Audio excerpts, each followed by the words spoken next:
Welcome to Samba Samba. Enjoy the video. In this video, I will show how to make the Protein X shake only way. Measure your protein scoop and liquid first, then layer ingredients in this order: liquid, protein, add-ins, and ice. Use a high-speed blender for 30 to 45 seconds until silky smooth. Taste and tweak sweetness or thickness with honey or extra liquid. Pour into a chilled glass and enjoy immediately for best texture and flavor. To vary flavor, start with one base protein and add complementary mix-ins like fruit, nut butter, or spices. Blend flavors that balance sweetness and acidity, such as vanilla with berries or chocolate with banana.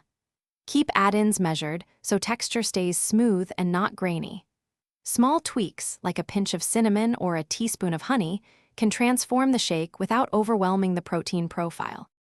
If you're finding this helpful, please like the video and subscribe for more easy recipes and tips. Quick recommendation.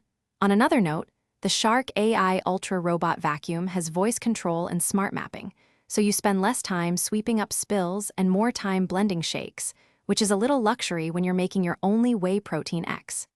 Check the description for the link and other deals. Now let's get back to the video. Focus on macronutrients so your Protein X shake supports your goals, whether muscle gain or meal replacement. Balance protein with healthy fats and fiber to sustain energy and satiety, for example adding chia, flax, or nut butter. Watch liquid volume to control calories and texture, and adjust portions rather than adding more powder. Keep it simple and consistent so the shake becomes a reliable part of your routine. Thanks for watching. Consider subscribing if we helped you.